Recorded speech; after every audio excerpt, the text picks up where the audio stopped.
Welcome to MuggleCast, your weekly ride into the Wizarding World fandom. I'm Andrew. I'm Eric. I'm Micah. And I'm Laura. And this week, open the hatch and get ready to spill a heavy dose of truth because we're discussing Goblet of Fire Chapter 35, Veritaserum. And this is also a special episode of MuggleCast because, y'all, we turned 19 years old on August 5th, just the other day. So we have our own 19 years later moment. 19 years later, we're still doing this. Woohoo! Oh my God. It's pretty incredible when you think about it, honestly.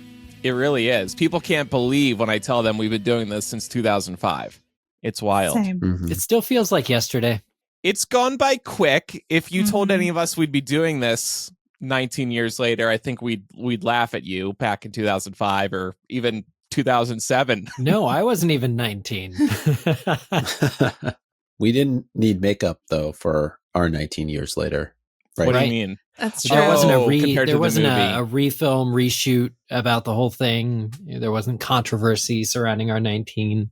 Well, we are recording this in a different way today, and you guys were uncomfortable with If that. we lose the so audio, there we might be have some to reshoot. controversy. We might have to reshoot it. Honestly, that would be such a full circle moment because early on in our podcasting career, we had more than one occasion where we lost audio. Mm-hmm. Laura, Oh, yeah.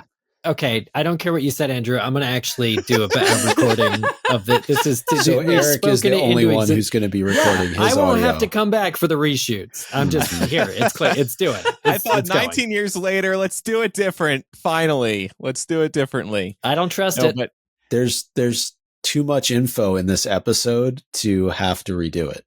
everybody can just read our planning doc if we lose this episode. We'll be like, that's it. We'll feed it to an AI. They'll create some voices for us. It's going to be great. We're going to be fine. New decade, new us. Well, thank you to all of our listeners, whether you started back on August 5th, 2005, or you started just last week. We really appreciate that you listen to MuggleCast, an independent podcast with 4 Harry Potter friends talking about the Wizarding World that we all love so much. And we're just so grateful to have you all on this journey with us.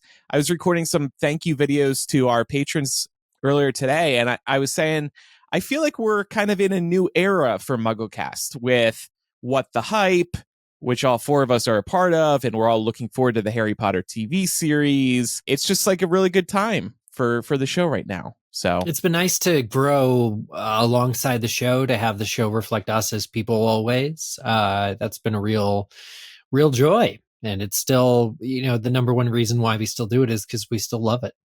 And each other. yes. Specifically each other and doing this, yeah. With each other. That's the experience. Andrew, I love that nervous chuckle. You're like, Yeah, right. No, I was going to say that we're actually all getting together for the first time in who knows how long in person later this month in DC for a podcast industry conference. So that'll also be an exciting moment for all of us. So an exciting month ahead for MuggleCast. Absolutely. And the Wizarding World continues to chug along. And a couple days ago, we got new details about the Wizarding World of Harry Potter Ministry of Magic. This is the new land coming to the new theme park at Universal Orlando. And these new details were our best look yet at this new land. And we see the new attractions that will be opening next year, including a Ministry of Magic / Umbridge themed ride. This is the big ride. And we learned a lot more details. We're going to discuss all of this in a new bonus MuggleCast this week that is available to patrons and Apple Podcasts paid subscribers. But we also have a bit of news of our own here. You can now make a one-time purchase of any future bonus MuggleCast that you want to hear. And this week's bonus MuggleCast will cost $3. You can purchase it over at patreon.com/MuggleCast, or you can find a link in the show notes to purchase it. While we hope you subscribe to the Patreon, we understand that not everyone can, so we're beginning to offer some one-time purchases that will get you more Harry Potter and MuggleCast goodness, plus you'll be helping support us. So again, head to patreon.com/MuggleCast, buy that bonus MuggleCast installment, and you'll hear our thoughts on this new Wizarding World lands opening next year at Universal Orlando. So without further ado, let's jump into chapter by chapter. And this week we're discussing Goblet of Fire, Chapter 35, Veritaserum. And we'll start with our 7-word summary. Secrets are Revealed. By truth. serum. Bing bong. Hang on. I'm going to redo my word. Yeah. I'm going to redo my word and help us all out. Telling. Serum. Love it. Thank you. I was about to say Snapely. Oh. I like when we always have an extra word available at the end. Yeah. Hooray. And we just It's throw like in something, right, hooray, or... Screw 7 words. We can do it in 6. Yeah. That's what we're proving over and over. All right. So chapter 35, Veritaserum, begins with Harry returning to Hogwarts on the outskirts of the maze, and he is completely disoriented upon return from the graveyard. And actually, I wanted to start by asking, and I think we've addressed this in some episodes over the years, but it's very convenient that the Triwizard Cup is a portkey that takes Harry back to Hogwarts. We've never seen that functionality before. We've really only seen one-way portkeys. And I think it was you, Laura, who mentioned on a prior episode that your headcanon was always that it was to bring Harry's body back to Hogwarts and allow Voldemort to rise to power in secrecy. Yeah, that's my thinking. You know, I think probably the original intent was for it to bring only Harry back dead so that he would be found somewhere in or around the maze. And the assumption would be made that he had just died doing the task. My only problem with this is that the other representations of portkeys we see are all timed. So like you had to be there at a certain time and touch it at a specific time to travel. And it seems like this portkey is like the on-demand portkey. I don't know if there's a differentiation. It's when you set a Snapchat to infinite instead of, or an Instagram thing to infinite, so it just repeats instead of running out. No, I like that headcanon, Lauren, because I don't think it's not foolproof in the plotting. Dumbledore does say, I believe, either in this book or the next, that, you know, Harry coming back and being able to tell Dumbledore and everybody of Voldemort's plan, essentially allowing Dumbledore to assemble the order and everything, happened months, if not years sooner than Voldemort would have wished. So it's not really like even Voldemort would have a good plan to make the portkey go back. If anything, I think that the portkey going back to Hogwarts was either a fluke or something that was outside of Voldemort's control. The headcanon I use is that it was going to take you from the center of the maze to the outside of the maze, because that's where Harry lands, is like a different place than where he took the cup from. And that all Barty Crouch Jr. did was create like a middle stop in the graveyard. And so because it didn't go where it was originally programmed to go, the front of the maze, it was then still active, to take him to the front of the maze. So it's like if Barty Crouch like wedged something in there to get it to do that instead. But that doesn't account for the fact that they are timed usually. Well, Laura and Eric, you have both done more thinking than the author did in this particular This part book of the is story. rushed. She was working under deadline. Yes, we know that. So, as mentioned, Harry returns back to Hogwarts on the outskirts of the maze, and multiple people try to pull him away from Cedric's body. This is a really heart-wrenching scene to read through. And a couple of questions came to mind. Do we think that Harry is holding on to the only thing he knows to be safe at this moment? And does he also feel a level of responsibility for what's happened to Cedric, and that is why he refuses to let go? I think it's partly, to answer your first question, he's still in denial about what happened. So by letting go, he would almost be accepting that Cedric is dead. He can't just continue to hold him and he'll suddenly come back to life. So, and I'm sure he does feel a level of responsibility to some degree. He will come to accept what happened in time and it wasn't his fault. And Dumbledore is cognizant of the fact in this chapter that Harry has gone through something horrific and he's going to need to hear details immediately to be able to begin accepting what occurred and starting to move on. But I'm sure in this moment, he's wondering if he could have done anything differently to have brought Cedric back with him alive. I mean, Harry's in rough shape too. He was dodging spells that were hitting the headstones near him. To say he barely escaped is actually an understatement. And those people really wanted him dead. His scar is still hurting him. Even if Voldemort isn't right in front of him, Harry's scar is going off because Voldemort is back for the first time in 13 years. So it's definitely not a place where he can think about what he's doing, and it takes literally the firm hand of Dumbledore, who's stronger than he looks, to lift Harry up, to let him let go of Cedric, to kind of convince Harry to let go, and then to stay put, which those plans get scuttled. How do we imagine the rest of the student body is reacting at this moment? There's some mention of screams and other noise being made, but it brings me back to the band playing. The movie does it. The movie cleans up this moment quite a bit, actually, because from the point where Harry first arrives in the book, there's some screams, but there's also screams when Harry is in Crouch Jr.'s office. And so it's like, well, are people just casually finding out that this happened? Was there not a big announcement to everybody to go back to your dormitories or anything? Because the screaming is taking place over 15 minutes in the book. It is a very hard scene to watch in the movie, but it's also a hard scene to read in the book, knowing what all of these students and faculty are about to realize. So It was painful for even me to read this today and just brace for what they were about to find out. Because also another factor to consider here is just like Harry, for many of these students and most people there, this is going to be their first time seeing a dead body. Mm-hmm. Yeah. Totally unexpectedly during what should have been a celebratory moment. It's their peer, right? Is gone too soon. A child should never die. I mean, that's the other thing is this wasn't some general at war that you expect to, maybe not retire. This was a kid and he was only 17. Yeah. And he wasn't doing anything wrong, right? He was participating in something that should have been completely innocent.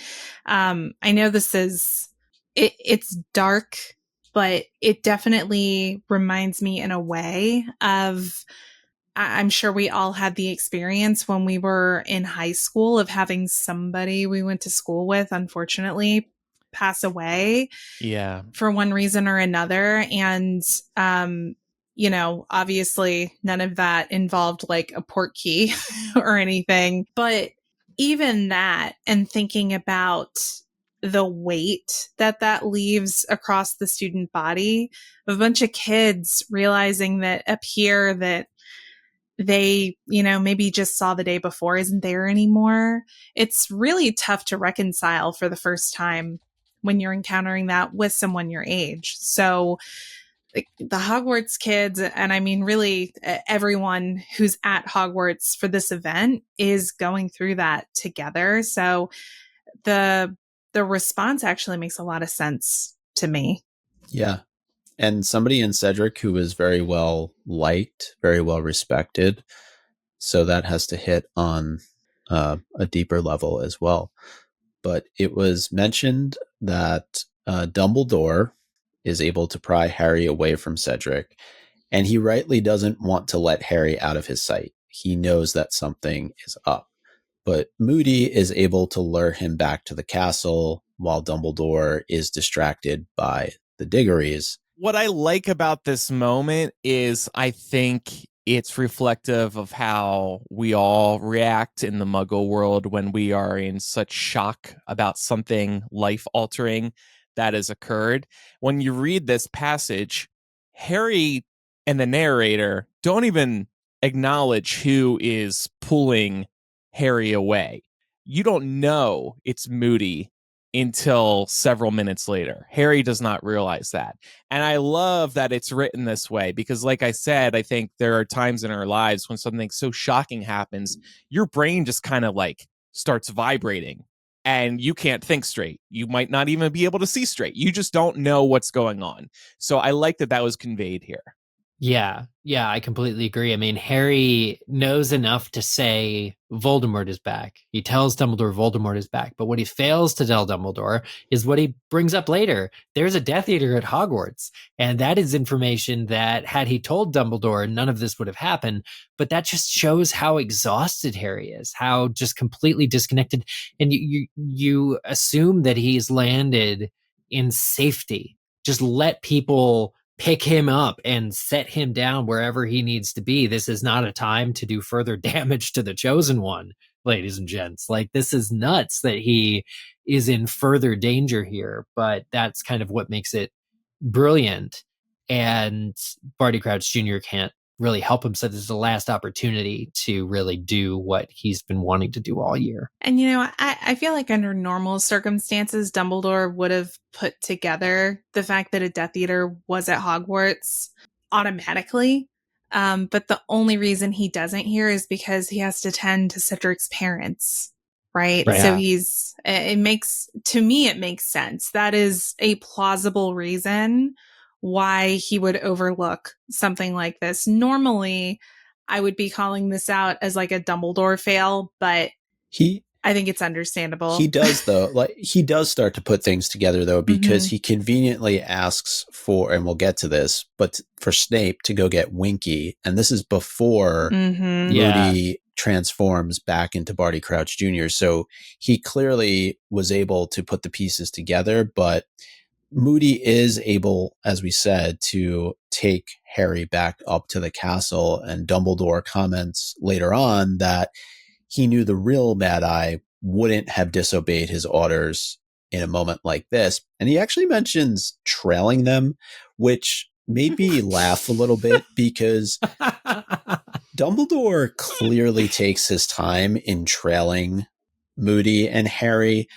And the reason why I said this is because we're talking about trailing two people who are on bum legs. Moody. Wow. You said it. And You went Harry. there. Yeah. And, no disrespect. I'm just saying that, like. Oh, really? No disrespect? It's a little too late to start saying that about Dumbledore. But how slow is Dumbledore moving? Like, yeah, I mean, I take your point. He's an old man. That's all I can say. But he is strong. He's strong enough to pull Harry off of Cedric. Yeah, that's true. That's what the only thing that stands out to me is that Dumbledore said he realized that Moody was the one that took Harry away and knew instantly that was not something the authentic Moody would do. If you know it, say it right then and there. No, wait, Alistair, hold off. But the only explanation I have is that he was just, Dumbledore had to be the statesman. He had to be the headmaster of Dumbledore had to do the one thing that he never wanted to do ever is take responsibility for some oversight of his own, right? And he has to tell the parents of Cedric that Cedric is dead. And that's he probably doesn't trust Fudge to do it. And either. I think in the craziness of this moment, as he is trailing Fakey and Harry, he might get interrupted by a person or two. Somebody might come up to him in a hallway and ask about what's going on or something like that. This is a very chaotic moment. So a couple of unexpected detours may have needed to occur. I agree with you, Andrew. And when Dumbledore does show up, it's with two other heads of house in Snape and McGonagall. And so they would have also had to be doing a lot of either hurting the children to get them back to their dormitory. Like, it's whatever they always do when there's a crisis at the school, right? You gotta tell the prefects to get the kids out of here. Like, the fact that Dumbledore shows up, he waits for Minerva and Severus to be ready.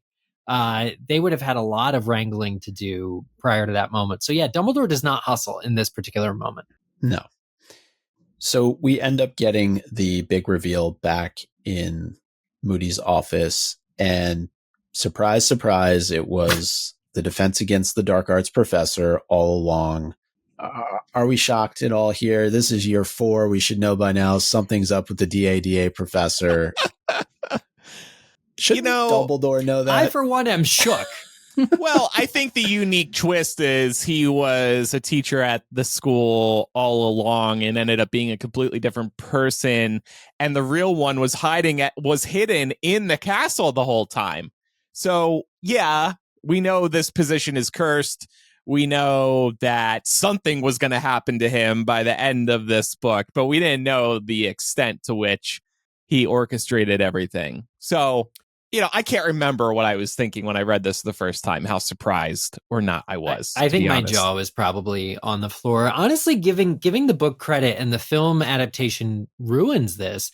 I kept waiting to see the entire time we were reading this book where specifically Barty Crouch Jr.'s name is first said. Because in the movie, it's at the Trials and the Pensive, which would have been like 8 chapters ago at this point.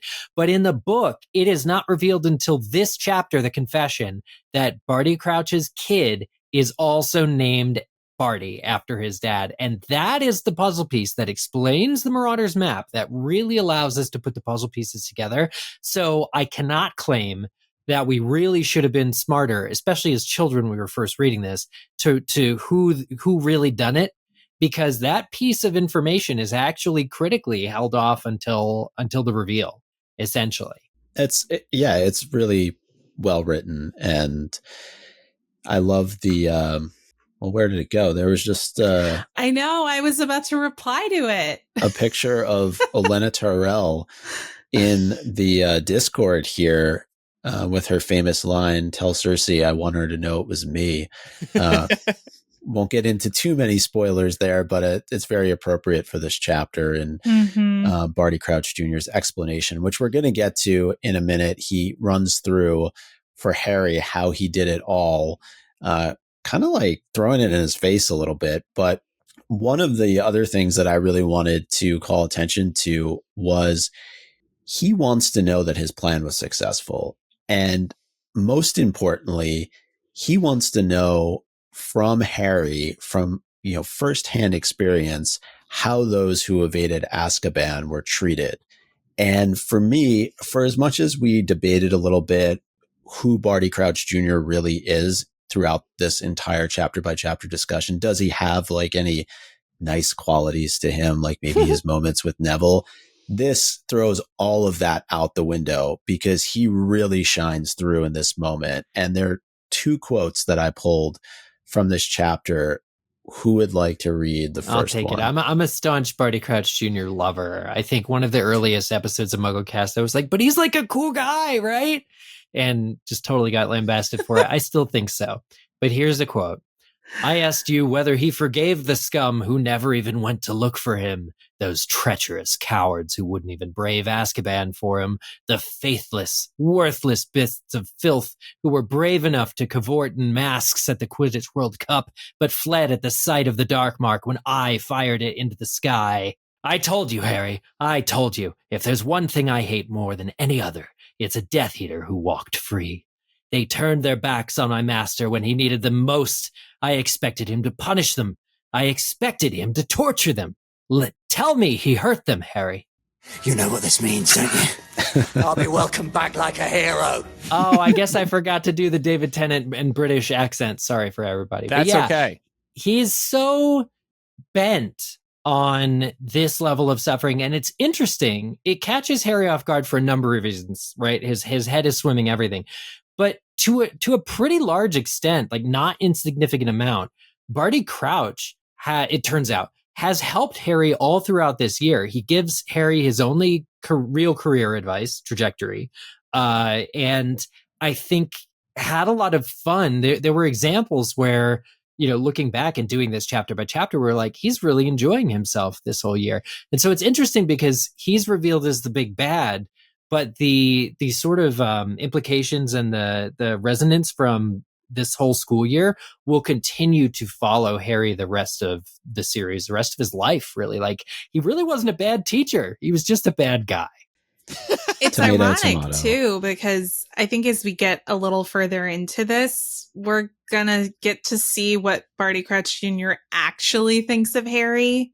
And I would imagine that if Harry wasn't like feeling like he was on death's doorstep, that it would actually feel pretty hurtful to him to have someone he looked up to all year actually reveal their true feelings about him. But that's like, Harry's got way bigger fish to fry in this moment. So it's just interesting to me that Harry doesn't reflect on any of that.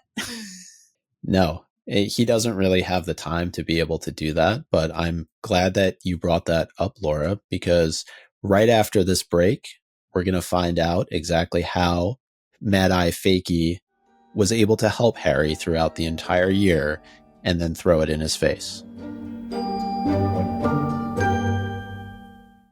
This show is sponsored by BetterHelp, and this week I want to talk to you about your self-care non-negotiables. Those things that you find critical to your self-care routine.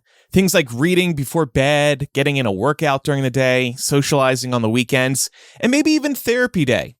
But when your schedule is packed with family responsibilities, work, and a lot more, it's easy to let your priorities slip. Even when we know what makes us happy, it's hard to make time for it. When you feel like you have no time for yourself, non-negotiables like therapy are more important than ever.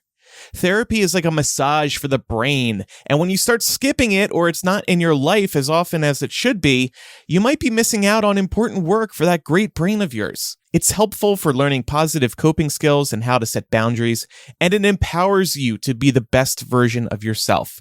I love meeting with a therapist, currently every other week, to take care of my brain. It's a non-negotiable for me. If you're thinking of starting therapy, give BetterHelp a try. It's entirely online and designed to be convenient, flexible, and suited to your schedule. Never skip therapy day with BetterHelp. Visit betterhelp.com/mugglecast today to get 10% off your first month. That's BetterHelp, HELP.com/mugglecast. So, a valuable lesson for Harry is that help is not always well-intentioned. I think that probably sums up this entire year for him. It's so funny, too, because someone else who is consistently offering Harry help throughout the year is Ludo Bagman. And Harry doesn't trust him for obvious reasons. And I would argue that Harry was right to not trust him.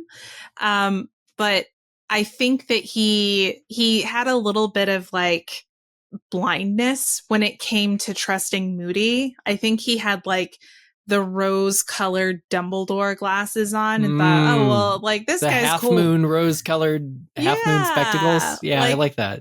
This guy's cool with Dumbledore, so he's probably fine.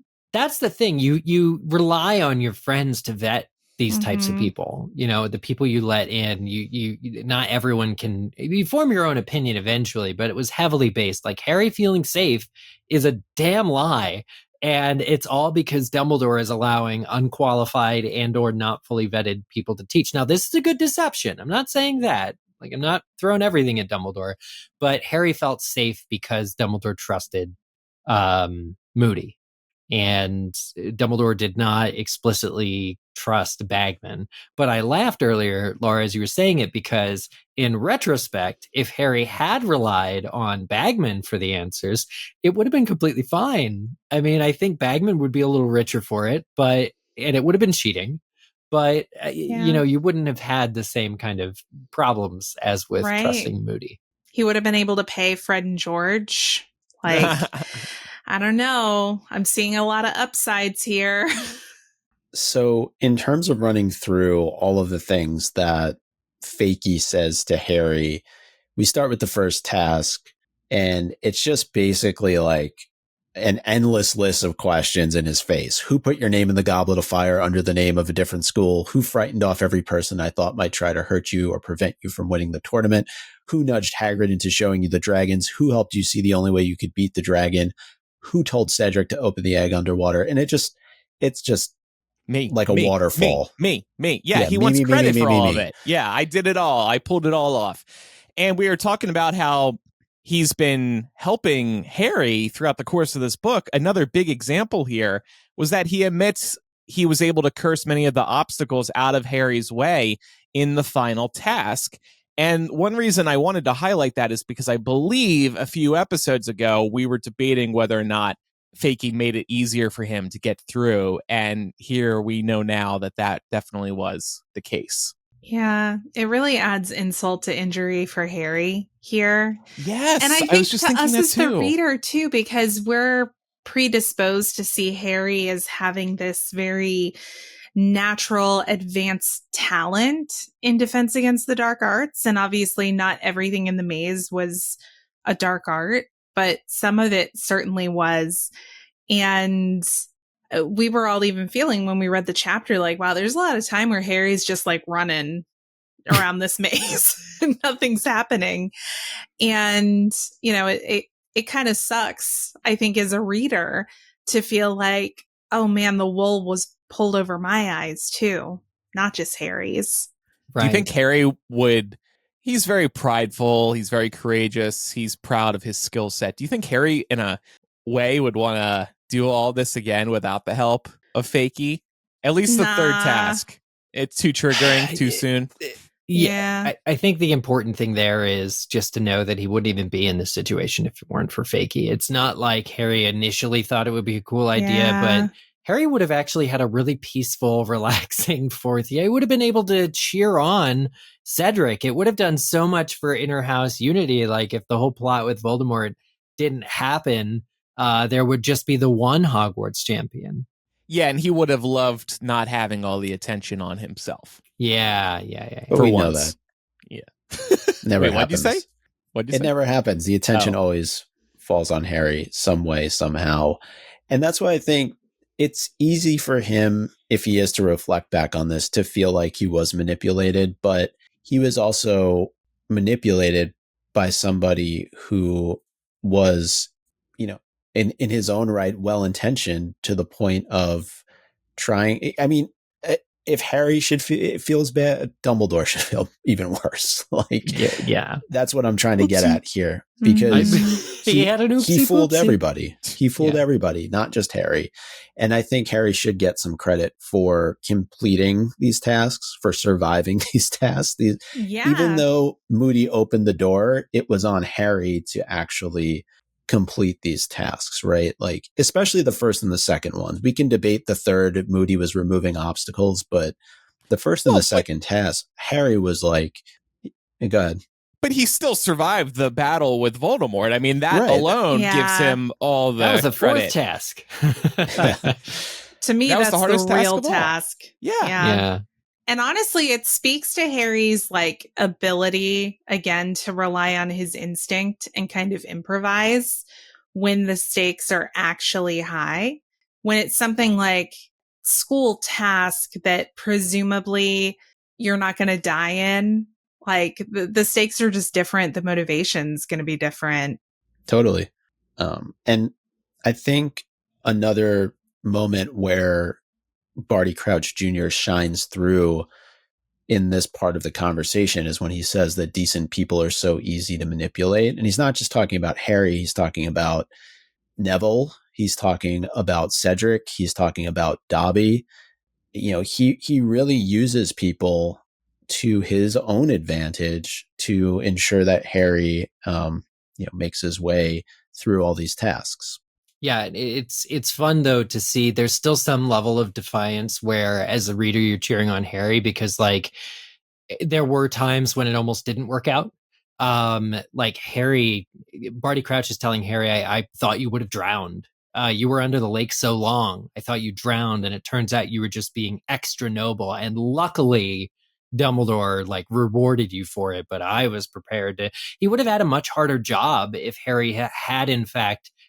If everyone did what Karkaroff wanted and given Harry like 0 points for the second task, it would have been much harder to set Harry up in a good starting place for the third task. So there were times in which it almost didn't work out. And that's kind of the satisfying thing I think about this plot. It's a really devastating sort of moment for Harry, for the school, for everything that it means about what's about to come in the wizarding world. But at the end of the day, like it's nice to see that Harry was able to rely on his wits, like Laura was saying, and also that there were times in which it still was only a hair's thread that meant that Voldemort could come back. That makes it feel satisfying.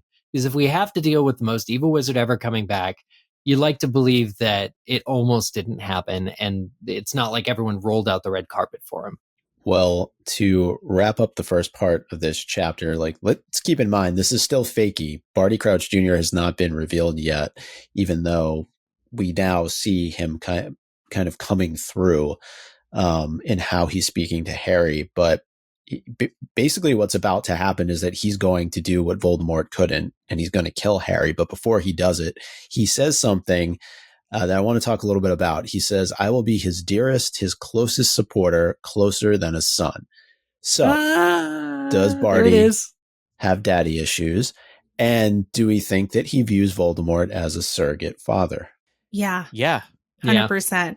Mm-hmm. And do y'all remember my headcanon from a few episodes ago about the potential that Barty Crouch Jr., not justifying anything that he did, but him being young, having a very troubled relationship with his extremely militant father, who would be ready to throw him under the bus if it meant preserving his political aspirations, how easy it could be for someone in those circumstances to be radicalized. And this, I feel, supports that headcanon, showing that he's just desperate for some kind of fatherly acceptance from someone. And he thinks that the closest thing he's going to get to it is Voldemort. It's really sad. Yeah. 100%. There's an interesting bond here between Barty Crouch Jr. and Voldemort, that he compares the love, he compares being rewarded by his father surrogate. He also, at some point, was told by Voldemort about Voldemort's own dad, about being named after him, and about the fact that Voldemort killed him, which speaks to a little bit more trust and confidence than you would normally expect from Voldemort, who Dumbledore even says, like, he doesn't really have friends. He has followers. So the idea that Barty Crouch Jr. got like the inside line here shows that Voldemort was spending more time than I think he normally would with Barty Crouch Jr., maybe because of how desperate he is to have this plan in year 4 totally succeed. Yeah. Yeah. Well, also Barty's, close personal connection to the Ministry, I think also plays in his favor in terms of Voldemort being very interested in what Barty Crouch Jr. can provide. That's a good point too. So he's using him too. Yeah, the Voldemort would definitely be using that connection with Barty Sr. To see how many loyal followers he still might have within the Ministry. Not just former Death Eaters, but people who would, be potentially useful to him, like God, what's his face? Not maybe Rookwood or Yaxley. Yeah, people like that. Right. Just like how you said that. Yaxley. Yaxley. One thing I'll also like to say, while we're on this topic, I don't necessarily think that Barty Crouch Jr. was radicalized prior to Azkaban. I still like to believe that he was this teenager wrapped up in things that were bigger than him when he went with Bellatrix and Rodolphus to torture the Longbottoms. I like to believe that what we saw in the Pensive with Barty Crouch Jr. begging for mercy from his dad, I like to think it was Senior's own actions that really made, like, once Junior could see how far his dad was willing to go, and then getting the reprieve of being able broken out of Azkaban, then and only then, I think, would be this really real thirst to really become the monster that your dad said you were or treated you like. I could get behind that. That's such a pivotal moment in his life, to be betrayed like that by his own father. And that was Senior's choice, which again, it has to come down to like choices here. And doesn't Senior say something about, I don't have a son anymore or something like that? Yeah, you're no son of mine. Yeah. Yeah. And I mean, we have to remember that we don't really know if Junior did it. There was never really any legal conclusion reached to prove that he had done it, apart from the fact that I guess he got caught with some Death Eaters, so they made the assumption. Even Dumbledore says, I don't actually know if he did it. Mm-hmm. Ministry passing sentences without evidence. When has that ever happened before? Could probably rattle off several, right? Sirius, Harry, facing this full trial, which he will in Order of the Phoenix. Hagrid going to Azkaban without any evidence. We can go on and on. Well, we are going to find out the truth about what's going on with Mad Eye Fakey. But first, a quick word from our sponsors. Open the hatch.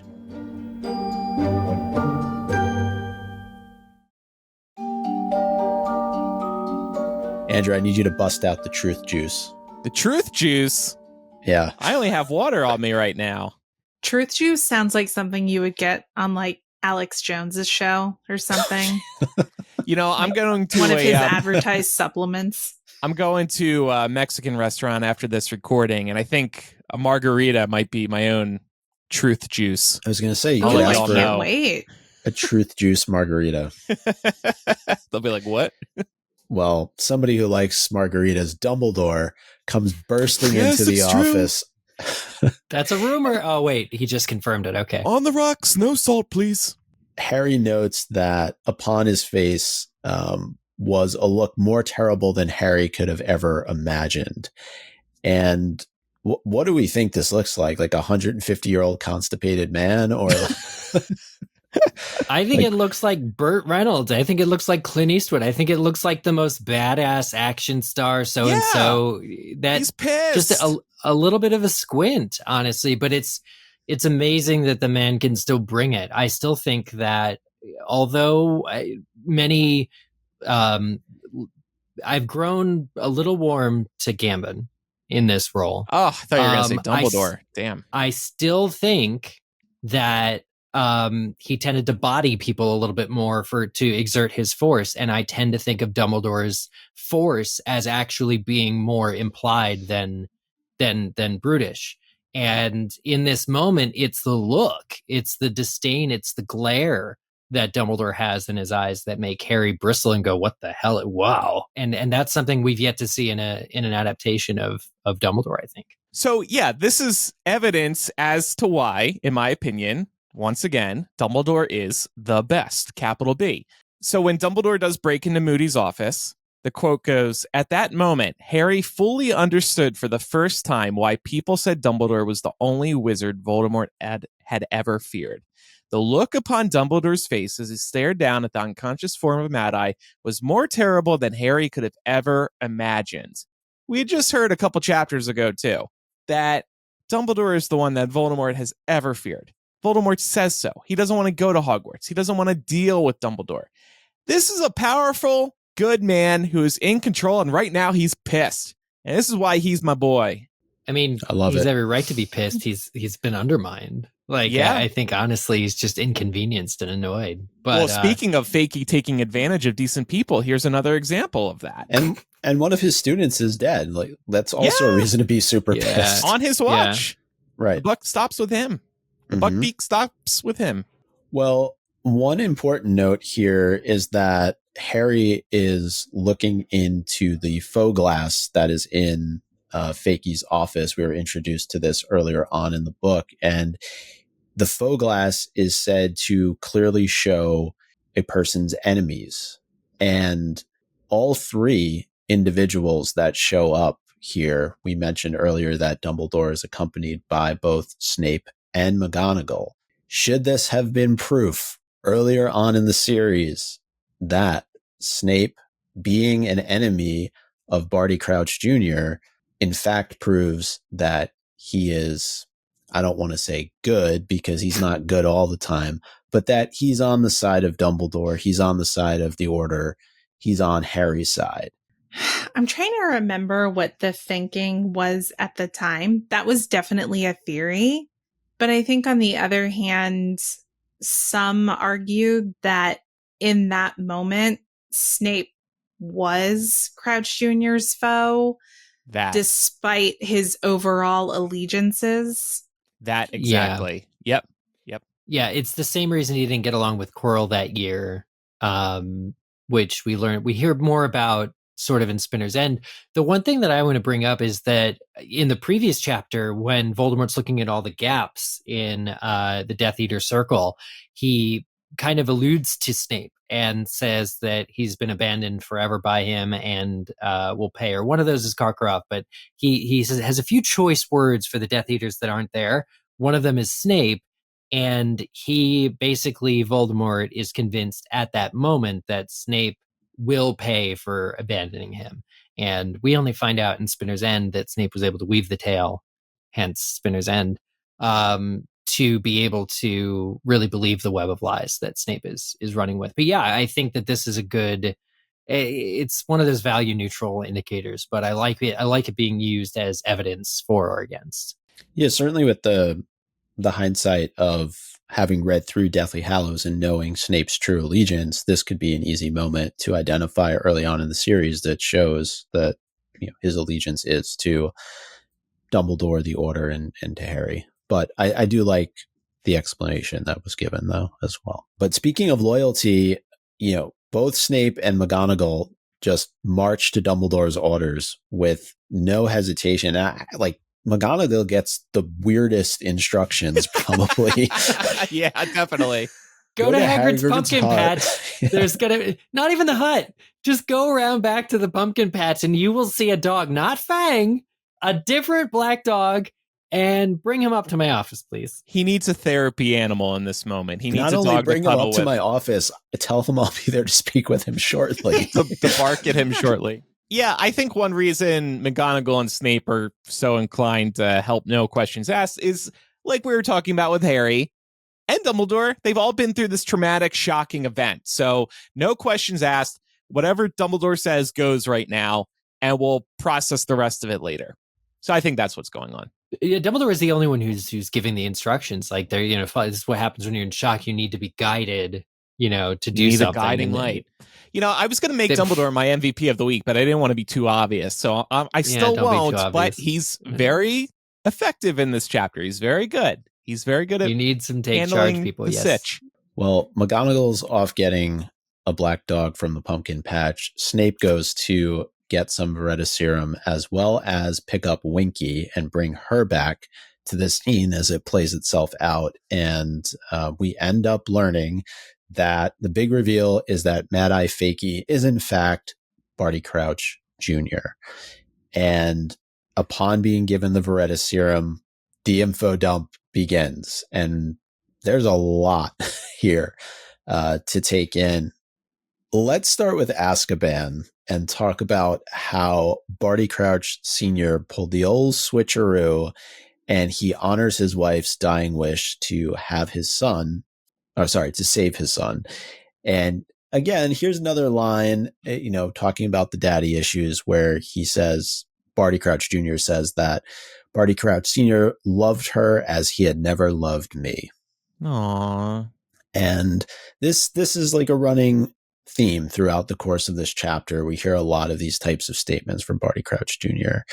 And I was kind of curious how his mother kept up the disguise in Azkaban. She definitely wasn't brewing the potion there herself, but I was more so thinking along the lines that enough was given to her for her remaining days. She would have had to carry in you have to take it every hour on the hour. So it probably doesn't matter how much you take, but she would have had to have a canteen. All that said is that she didn't last long in Azkaban.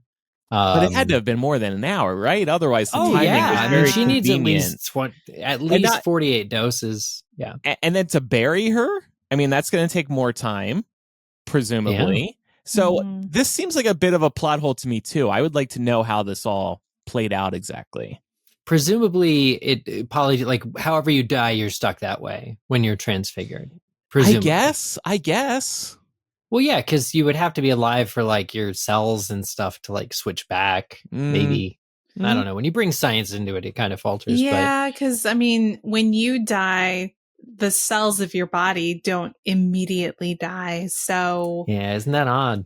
Yeah, I don't know. I mean, I guess my initial thinking was maybe she did change back, but it didn't really matter because Dementors can't see. They can only sense like one sick person, you know, one sick person came in and one sick person went out, and it wouldn't matter who was left in the cell. And Yeah. I love that theory. And I think that would have been perfectly fine. Like, right? Like the Dementors are blind. Of course, they sense one weak person going out, one weak person leaving, like they that's all said, except earlier in the cave, Sirius remarks that he watched the Dementors bury Barty, Jr. And so it's Sirius's eyewitness account that adds to the puzzle pieces here and there of like trying to implicate Barty Sr. It wasn't for the Dementors to that she would have had to be transfigured still, but for any other like real human eyewitnesses that would happen to be watching out their cell room bars. So it's interesting. I guess I just wonder how good of a look Sirius could have gotten. Like, did they bury Barty Crouch Jr.'s body like right under Sirius's window so he could clearly see who was being buried? Like, was the body in a shroud of some Right, like, was it sort? wrapped? Like I'm wondering if Sirius made the assumption that it was Barty Crouch Jr., but didn't actually see a body. Is that confirmed? Sense. Do we learn that one way or the other? I doubt it. I think it's just that Sirius says he watched them. But otherwise, there would be no point for, like, the mother would not still need to keep taking the potion at all while in jail, unless other prisoners were to see her or something. But yeah. Yeah. And I did want to bring up something that Legalized Gillyweed mentioned in the Discord a while back, which was that this is another example of a mother sacrifice. And we see mother sacrifice coming into play quite a bit in this series. Yeah. And now we have 2 straight books where prisoners have eluded the Dementors and escaped Azkaban. I got to imagine it's happened before. Like, I do not see a good track record here for the Dementors. Yeah, pretty scary beings, creatures, but maybe not so effective at keeping Azkaban locked down. And maybe this should be a reminder to the Ministry that security needs to be beefed up. Needs to be a reminder at Hogwarts that you're a bit of a security nightmare and you need to beef up security as well. I mean, there's no reason that Barty Crouch Jr. should have been able to get away with this for as long as he did. Right. You see a lot of good people doing the bad thing. Like even Barty Crouch Jr.'s dad putting the memory charm on Bertha Jorkin should never have happened. There were a number of things that should have stopped this from happening that just didn't. But to the point of the Dementors and like, yeah, their weakness, like this, I think to this point, Dumbledore intimates to Fudge in the next chapter that it's a severe security issue to have the Dementors be the only ones guarding Azkaban.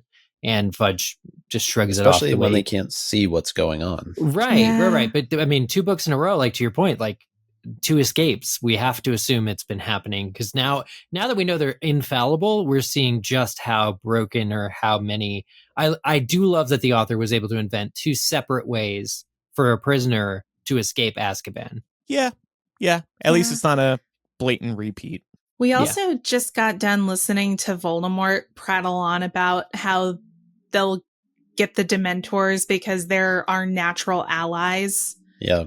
Like, the clues are all here. You have an eyewitness to Voldemort's resurrection literally saying, yep, the Dementors, they're ours. They're on our side. And Fudge is just like, no, I like them where they are. Well, that's what pees me so much about this and the next chapter is that you have a chapter in which truth serum is used, but it's not being administered to Harry when Fudge disagrees with him or doesn't believe it happened. You've seen the pensive in this book, but it's not being used to prove to Fudge that Harry is telling the truth. There's no real effort. Fudge is very close-minded about it, but Dumbledore lets him choose. This is the next chapter discussion, but lets him choose to walk away basically without proving it to him. Harry is telling the truth. And if everyone could get on that page, this would be a lot easier. But here's the problem that might be Dumbledore's oversight, not bringing Fudge with him the first time when he's feeding Barty Crouch Jr. the truth serum. I thought a lot about that too. Like the fact that he's not there is a big miss. I agree with you. Again, chaotic moment. Maybe he wants to handle what's going on at the scene of the crime. Well, it's not good for Dumbledore. I mean, Fudge could turn to him and say, look, buddy, like this is 4 years going. Yeah. And presumably even before that. Time to take matters into my own hands. Yeah. Well, speaking of criminals, let's talk about Winky a little bit because Great transition, but the people are begging for this, so I need to give it to sound like a security nightmare. Security nightmare. the people You got to listening give the live are people what they asking. want. Yep. Yes, Mhm. especially on our 19th anniversary. Ask and you shall receive. Barty Crouch Jr. is brought back home and he is nursed back to health by Winky. But I want to talk a little bit about Winky's culpability in all of this because she does a couple of things that are questionable at best. And, you know, she does have some responsibility for how events play themselves out. And I wanted to start with Bertha Jorkins because I don't know why I just said her last name like that. Did it sound Jorkins. Yaxley. It doesn't. Yeah, Just saying they're names weird. they're related. Why doesn't Winky better tend to Bertha? She could have easily said that Barty Crouch Sr. wasn't home and then sent Bertha on her way. The fact that she's either invited in or allowed in to the point where she overhears the conversation with Barty Crouch Jr., it seems like a little bit of an oversight on her part. I guess. I sympathize with Winky. I sympathize Yeah. with her because at the same time, if you're tending your master's home, your master's away, but we'll be back soon, why not invite the guest into the drawing room? Why not get them tea and biscuits, make them comfortable? Because ultimately, you don't want to miss the person you're calling for. Like Barty Crouch Sr. would have wanted, if somebody stopped by to see him, to see that person. She did the right thing there. What I don't like is the way she talks about Bertha to them in this scene, in this chapter, about her being nosy and why didn't she mind her own business and it's that the other thing. Like, that's ugly, actually. And it's a real shame because you do see Winky have this edge where she's even telling Barty Crouch Jr. to like, oh, shh, quiet, you're saying bad things, you're getting us in trouble, like, to try and get, she doesn't realize he's been truth serumed. But there's this conspiratorial aspect to her in this scene, and it's gross. It's ugly. Part of it you have to believe is because of the like bondage that she has to the Crouches, but it just is not a good side to Winky here. I feel like she's trauma bonded to the Crouches. Like, At she this point, she doesn't have a choice. This is all she's ever known. And it's really clear that Winky had somewhat of an elevated status as a house elf with the Crouch family because she was trusted with a lot more than household duties, right? I mean, she's Yeah. literally Yeah. nursing his son who's on the lam and nobody knows that he's out of prison back to health and helping to keep him in check. And at the same time, she is allowed the autonomy to like advocate for things that she thinks would be good for Crouch Jr. Like, hey, you should let the kid go get some fresh air. He At hasn't the been Quidditch out. World Cup. Yeah, he hasn't been outside in like 8 years. So, Well, not only that, but basically using the death of his wife as like the substance of her argument as to why Barty Crouch junior Mhm. should go to the Quidditch World Cup. I mean, talk about having personality as we talk about Dobby's personality so much as a house elf, but Winky really, like, she turns the screws here on Barty Crouch Sr. yeah. It is interesting how all It's- these points are related, how her relationship with the family has influenced a lot of this. And to the point about Bertha overhearing, I think that's a very like human moment. I think that's a very relatable moment. You open the door for somebody and they hear the chaos that's going on deeper into the house. Like, I kind of like that it played out this way because Yeah, I it is think- such a common thing that occurs. It just, to me, it played off as a little bit too convenient because it was noted that like she heard enough where she was able to piece things together. And it's like, well, how much could you have really heard in the short time that you were there? Like, maybe other than realizing that Barty Crouch Jr. was alive, which in and of itself is problematic. No, yeah, she overheard enough to know where his loyalties lie, basically, and that was enough to, tip off Voldemort when he broke through the curse. Yeah, it's there are elements of this story that really seem like Barty Crouch Sr. just left it to Winky to be Barty Jr.'s entire caregiver, basically like a surrogate mom. Like, I'm not going to deal with matters of my son who is revolting to me. And then Winky has to be the person to be like, he always liked Quidditch. You should let him go to Quidditch to see Quidditch. It'll make him happy. Winky had to advocate for him, but it's just a shame because in the 6 or so months that Winky has been at Hogwarts, she has not told Dumbledore any of this. And that's where the conspiratory element, again, Winky's not 100% pure here. There is sort of this dark side that comes out before she realizes the extent of Barty Crouch Jr.'s crimes. And then after he's confessed a fair bit of them, she is horrified and probably guilt-ridden. Yeah. And again, I feel like I don't even know that any of it's nefarious from Winky, because again, it's all she's ever known. I mean, we see how desperate she was to have that life back, even after Crouch humiliated her and accused her of doing something she didn't do. And I mean, banished her. I mean, he completely ripped the rug out from under her, and she still wanted to go back. Yeah.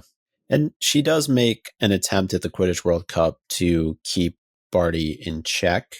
It's noted that she used her own brand of magic, whatever that means. But I think it was only elf magic, yeah. But only after, I think, realizing the error of her ways in advocating for Barty to be here, that it probably wasn't the best idea at the end of the day. But we do get some more information about the Quidditch World Cup itself. Obviously, Barty was there. He was under an invisibility cloak. He did steal Harry's wand and use it to cast the Dark Mark following the Death Eater March. And Eric, if you can read this again, Barty is all about getting back at his fellow Death Eaters. I forgot the voice I did earlier, but he says, I wanted to show those Death Eaters what loyalty to the Dark Lord meant. Yeah, he's full on fanatic.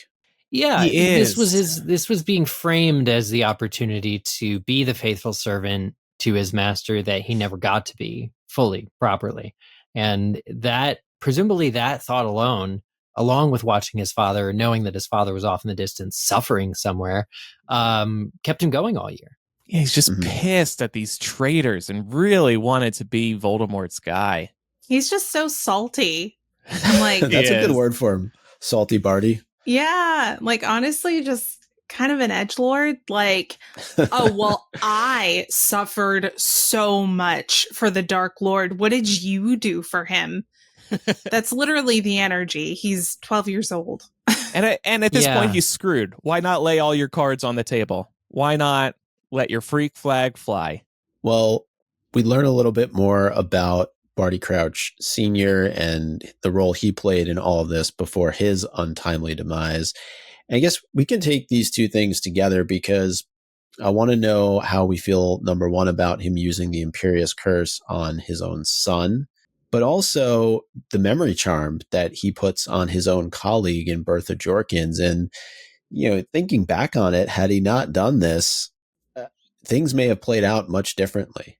Oh yeah. I mean, I don't think she ends up coming across Voldemort probably at the end of the day. So it's almost in some ways like the Crouches have their own self-fulfilling prophecy. That's a good point. Yeah. And we were talking earlier about how the relationship between Senior and Junior is just broken. Senior, in Junior's mind at least, betrayed his son. And I think putting Junior under the Imperious Curse really emphasizes the broken relationship that they have. It puts a point on it.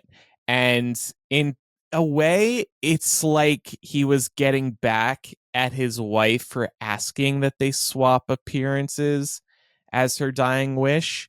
And not to mention that BCS had to think of a way to stop BCJ from looking for Voldy. So I get it. I get why he did it.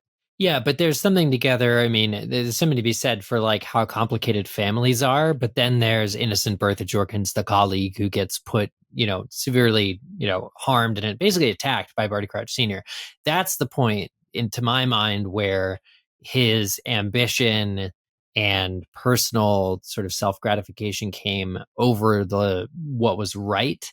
Technically, it's interesting because Barty Sr. didn't win both times. The first time is, it is said that his putting his own son in Azkaban was actually viewed negatively by the press because they would have given him like permission to be a little lenient. But now knowing that he's chosen to do this to Bertha and it led to her death, like, no, he's very clearly like, he's the bad person. Totally. Yeah. And it makes it even worse that somebody like Percy looks up to him. Well, yeah, it's because he like Percy just wants the power and wants to continue to like, when it's time to step down, like at that point, that was a real watershed moment when Barty Crouch Sr. was sort of outed by Bertha. He could have agreed to come quietly because, again, knowing that the public didn't like that he sent his son to Azkaban, how could they not be lenient on Barty Crouch Sr. for rescuing his son from Azkaban then? They'd be sympathetic. He wouldn't be allowed to still be Barty Crouch Sr. ministry official, but you can imagine a world in which he himself doesn't go to Azkaban for it, and then all would have come to light. Instead, he hides it. He buries it. Yeah. There's just something very wrong with a parent that would use an unforgivable curse on their own child. I mean, the sheer energy that alone must take. Yeah. The willpower, like the psychological impact, regardless of like how like tough a guy he might come across as. I think it started to probably break him down. And maybe that is what led to him ultimately deciding to do what he does with Bertha. Yeah. It is interesting how these cycles kind of perpetuate too. We learn a lot of our cues on life. We learn from our parents, most of us. And this is a like father, like son moment because we know Barty Jr. keeps the real Mad Eye under the Imperious curse all year so that he can easily pluck hairs from him to use in his polyjuice potion. Yeah, and Barty Crouch Sr. gets a taste of his own medicine when Voldemort and Wormtail show up at Casa de Crouch and put him under the Imperious. There's a lot of Imperious curse going on. Yeah. We didn't even realize it, but it's probably like the curse of Goblet of Fire. It's this book's Expelliarmus. Yeah. Well, it's very relevant because we hear this earlier in the book, and I think we might have heard it in a way from both Sirius and from Fakey, saying you have to imagine what it was like at the time.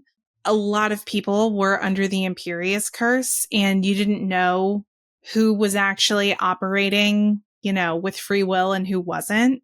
And this book kind of perfectly illustrates what that looks like because we have multiple characters subject to the Imperious curse throughout this book, and we don't find out until the end. There's something to be said for that level of control over somebody else and the fact that you don't really have control over much of anything in life, and the fact that they're trying to exert control over whether it's family members or colleagues, and the fact that it can be fought. It's not just Harry who fights the Imperious curse. Both Crouches are able to fight it off. So who knows, how effective it really is at the end of the day. But I don't know the technical term for this, but in the short term, it's super effective. And it seems like over time, you can work your way out of it. Harry, I want to point out that there's a great big time difference between how long Bartys are subjected to it versus Harry. Harry has a natural resistance. We attribute to maybe the Horcrux being involved.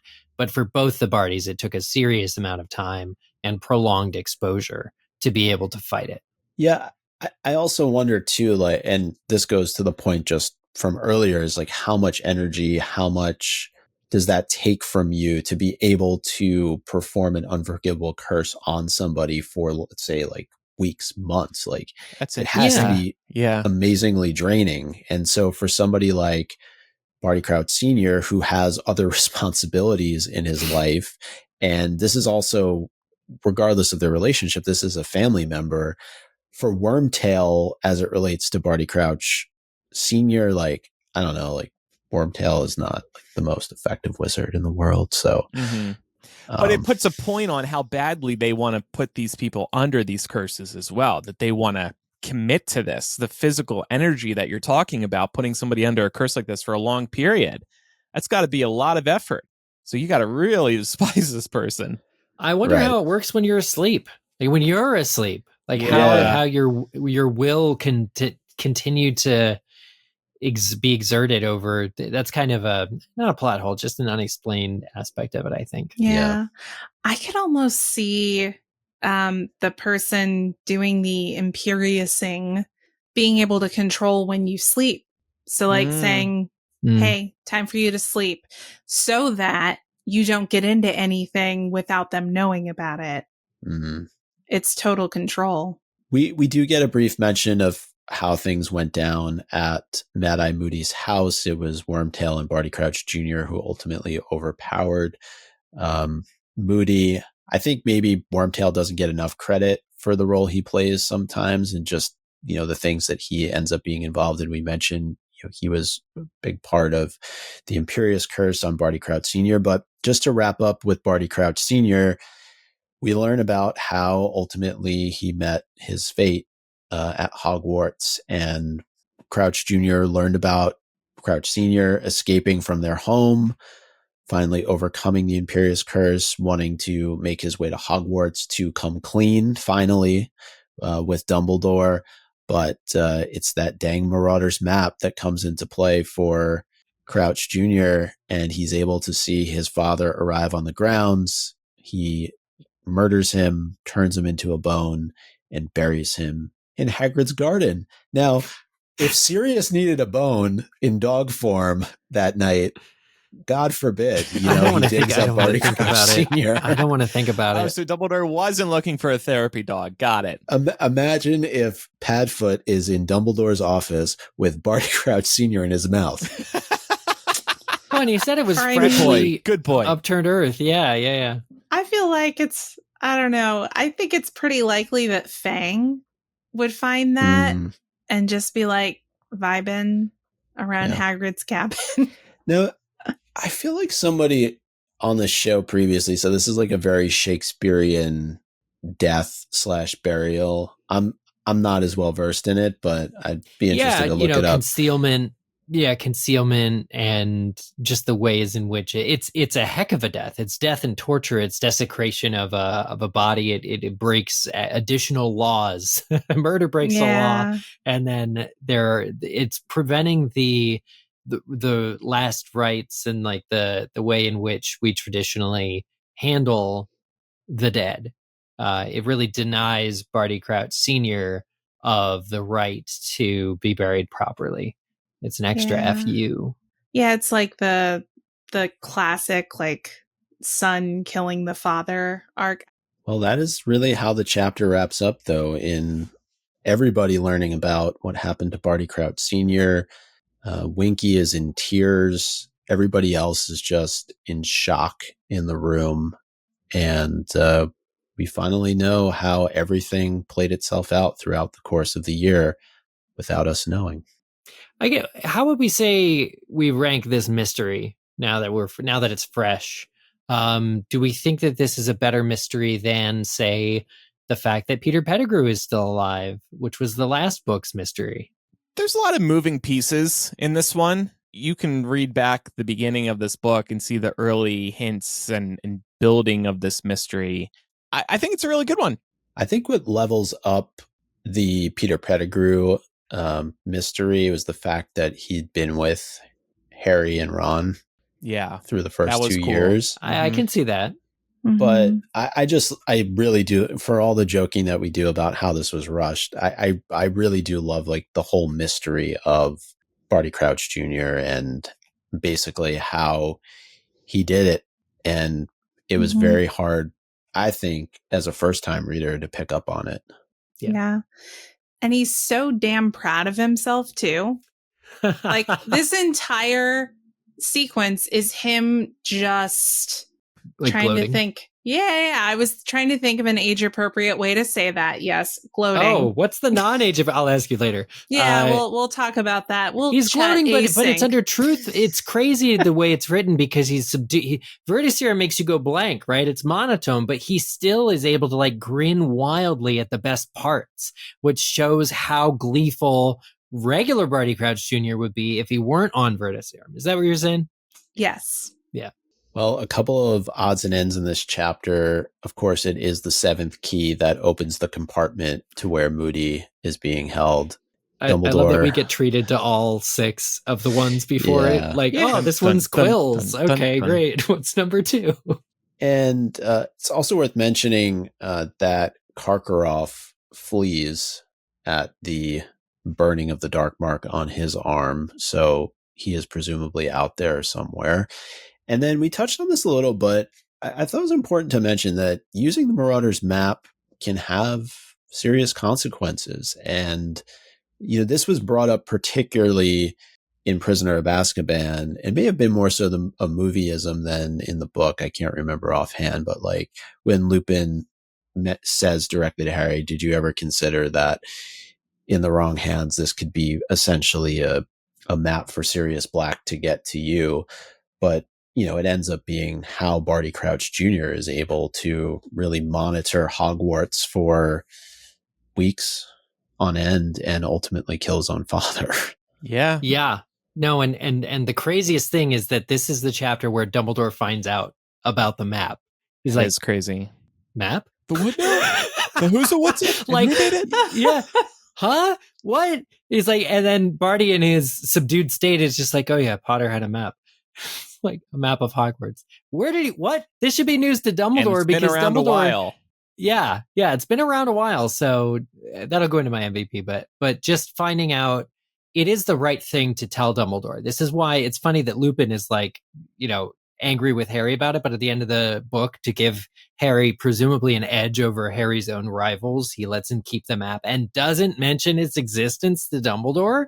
But Harry should have done the right thing and told Dumbledore that it existed because, again, like, there's some obvious security holes here.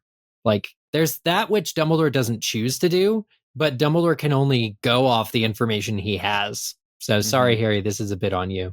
That does it for chapter 35. You know, only a few things happening. Big one for a big 19th anniversary party. And now it's time for most valuable person, player, wizard of the week. I'm going to give it to the real Mad-Eye Moody for enduring months of torture at the hand of BCJ. He went through it, this book. I feel terrible for him. So this is kind of like a sympathy MVP award. I love that. I love that so much. I love that we get a chance to meet the real Moody. So and it turns out he's cool in the next book. I'm going to give my MVP to all the Marauders, all 4 of them, because they successfully kept the secret of the map's existence for decades. Even with both Remus and Sirius as allies in the present day, they did not tell Dumbledore. And it's probably hard to keep a secret from Dumbledore. Well, speaking of Dumbledore, I'm going to give it to Dumbledore's ignorance, because without it, we wouldn't have this great story. Oh, so true. Man, that just dovetails perfectly into my MVP. I'm going to give it to Barty Crouch Jr. He did it. He did the thing. He's not sort of getting to rest on his laurels and be celebrated the way that he is hoping he will, but he brought the Dark Lord back. Real turning point. So thanks, BCJ. Is he a member of Congress now? Because I feel like it's become super common to refer to members of Congress by like their three initials. 3 initials. Yeah. Besides AOC, who is it? MTG. Oh, MTG, right. And I was thinking RBG, Supreme Court. Listeners, if you have any feedback about today's discussion, or you have any other senators who we refer to using their initials, you can contact us by emailing or sending a voice memo recorded on your phone to mugglecast@gmail.com, or you can use our phone number, which is 1-920-3-MUGGLE. That's 1-920-368-4453. And next week, we'll discuss Chapter 36 of Goblet of Fire, The Parting of the Ways, approaching the end here. And now it's time for Quizzage.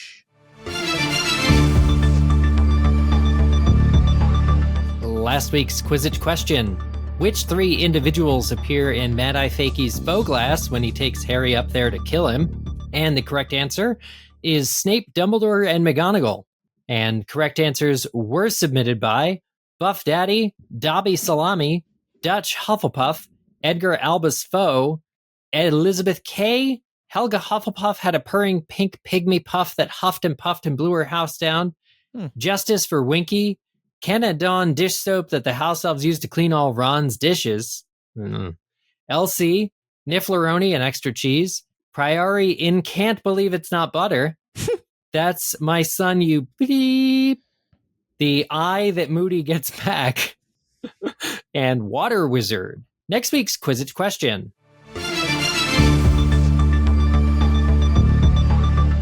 What 6 Death Eater names does Harry give directly to Fudge? And we look forward to you submitting the answer to this question using the MuggleCast website, mugglecast.com/Quizzitch, or if you go to the website and click on Quizzitch from the main nav. There you'll also find our transcripts, our social media links, our full episode archive, our favorite episodes, our contact form, and more. And don't forget, we have a new bonus MuggleCast this week. We're going to be discussing this new land coming to Universal Orlando, a Ministry of Magic themed land across Paris and England. We'll be talking about that. If you're not an Apple Podcast paid subscriber or patron, you can listen to it. This is new. Visit patreon.com/MuggleCast and you'll find the new bonus MuggleCast available for a one-time purchase of $3. And your support goes to running the show. And we're excited to offer this new way to support us in exchange for more MuggleCast. This show is brought to you by Muggles like you. This is why we've run for 19 years and counting. We are an independent podcast, but running a business is expensive and boring and not fun. It takes a lot of time and effort. I just had to fill out a census form earlier today. It's like, oh, this is so boring. So what are some ways you can help us out to make it less boring? Well, if you're an Apple Podcast user, you can subscribe to MuggleCast Gold, which gets you ad-free early access to MuggleCast, plus 2 bonus MuggleCast installments every month. And then there's also patreon.com/MuggleCast, and you'll get all the benefits of MuggleCast Gold, plus live streams, planning docs, the chance to co-host the show one day, a new physical gift every year, the MuggleCast Collectors Club, video message from one of the 4 of us, and more. And throughout the year, we throw in other surprise benefits. For example, patrons were the first to access the Overstock store and grab t-shirts that we've had from the last 2 decades. So thanks, everybody. And if you enjoy the show and think other Muggles would too, tell a friend about the show. And to also help us spread the word by leaving a 5-star review in your favorite podcast app. So that does it for this week's episode. Happy 19th anniversary. Cheers to the next 19. I'm Andrew, and a proud Dumbledore fan. I'm Eric, and it's been a deep pleasure bringing this to your ear holes every year. I'm Micah. Choo-choo. And I'm Laura. Happy anniversary, y'all. Bye, everyone.